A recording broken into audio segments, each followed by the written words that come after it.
Assalamualaikum warahmatullahi wabarakatuh. Selamat siang sahabat tani ya. Hari ini kita akan lakukan pemupukan yang ketiga ya. Padi AGT 303, kemudian Zizania, kemudian padi Primagol. Nah, untuk pupuk yang ketiga kita gunakan SP26 ya, ini 150 kilo, kemudian pupuk KCL saja 50 kilo. Nah, untuk pemupukan yang ketiga ya sahabat tani, sekali lagi ya saya sarankan untuk padi AGT, Zania dan Primagol ini jangan gunakan unsur N, yang ada unsur N seperti Petro ini PO205 atau fosfatnya 26%, kemudian sulfurnya 5%. Kemudian untuk KCL nya ini hanya unsur HRK2O nya, kaliumnya 60%. Nah, ini harganya memang lumayan ya, cukup menguras kantong. Ini kisaran harga 400.000 KCL. Kemudian yang SP26 ini 160.000 per kantong, jadi 320 untuk 2 kantong. Jangan dicampur apa-apa sahabat tani ya.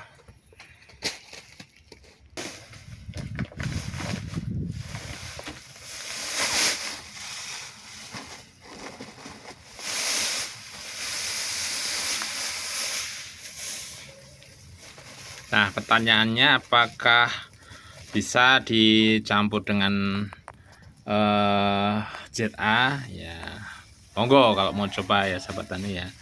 Jadi saya belum menggunakan ZA untuk padi AGT, Primagol dan Zizania ya. Saya tidak akan menggunakan urea ya sahabat tani ya, ada unsur urea baik itu Ponska ataupun urea yang cukup SP36 atau SP26 kalau tidak ada, karena SP36 itu lumayan mahal, itu 50 kilo mencapai 500.000. Kita gunakan yang SP26 ya, yang kandungannya fosfatnya 26%.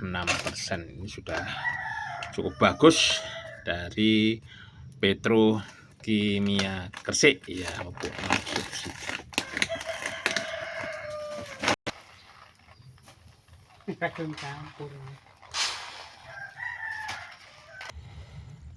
Oke sahabat tani ya, jadi sering katakan bahwa padi AGT, kemudian Zizania, kemudian Primagol ini saya perlakukan khusus, sering kita buatkan konten video karena ketiga jenis padi ini menurut saya memang perlu perlakuan khusus ya. Jadi untuk padi AGT Zizania ini mengapa saya sangat kurangi unsur N-nya, karena padi ini juga sudah terkenal padi yang lumayan cukup rawan terhadap beberapa penyakit, sehingga faktor yang menyebabkan terjadinya penyakit itu yang kita hindari ya. Kemudian Zizania pun sama dengan AGT. Yang Primagol itu karena dia padinya itu anakannya banyak sahabat tani ya. Jadi anakannya banyak, kemudian kita lihatlah ya yang lebih dekat ya. Jadi seperti ini sahabat tani ya, jadi anakannya banyak. Ini nanti kisaran kita hitung lah ya, ini kisaran mungkin di atas 50, sehingga unsur kalium dan fosfatnya kita juga lebih banyak, karena fungsi kalium dan fosfat itu adalah untuk salah satunya memperkuat batang ya.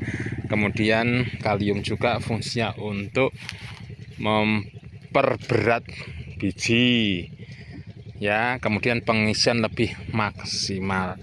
Nah, tadi ada laporan dari sahabat tani ya, ada yang rebah karena memang tidak dipupuk sama KCL sama sekali ya, walaupun dikurangi unsur N-nya tetap subur. karena padi ini mudah pertumbuhannya sahabat tani ya.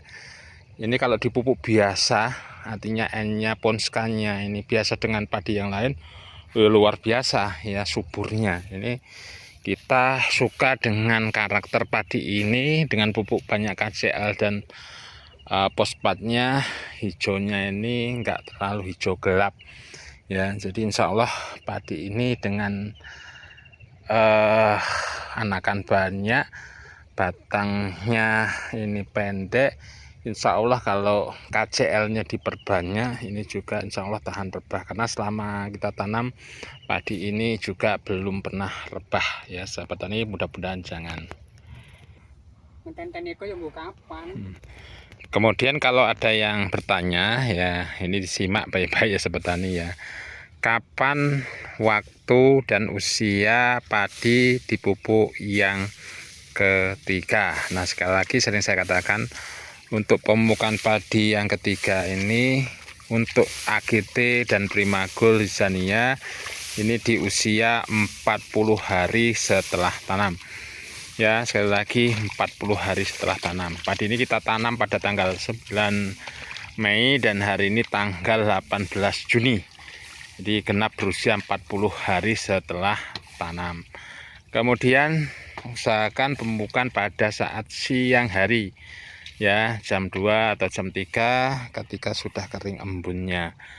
Karena kalau masih ada embun biasanya akan berdampak pada daun yang terkena pupuk. Ini biasanya akan ada bintik hitam sahabat tani ya, walaupun ini hanya KCL dan SP26, tapi kita antisipasi dipupuk pada saat siang hari ya. Jadi di usia 40 hari setelah tanam, waktunya siang hari. Kalau ada yang bertanya lagi, perlakuan ini bisa nggak di padi yang lain? Sangat luar biasa, sangat bisa sekali ya sahabat tani ya. Mau di padi Cibatu, di 66, Thailand Jumbo, Klosebo, ini saya sarankan dipupuk 3 kali tanpa menggunakan urea di pupuk yang ketiga ya. Bisa menggunakan pupuk yang subsidi atau non subsidi ya, tapi saya sarankan kalau subsidi jarang TSP ya sahabat tani ya. Sudah nggak ada lagi, adanya non subsidi ya, ditambah dengan KCL itu nggak ada yang subsidi, adanya non subsidi ya sahabat tani ya. Sampai di sini update kita pemupukan yang ketiga padi yang kita tanam ya. Untuk padi yang lain saya rasa gampang ya, padi-padi seperti Cibatu, Klosebo, Mawar itu dipupuk dengan pupuk biasa, ini sudah sangat bagus ya sahabat tani ya. Mudah-mudahan informasi ini bermanfaat. Saya akhiri, assalamualaikum warahmatullahi wabarakatuh.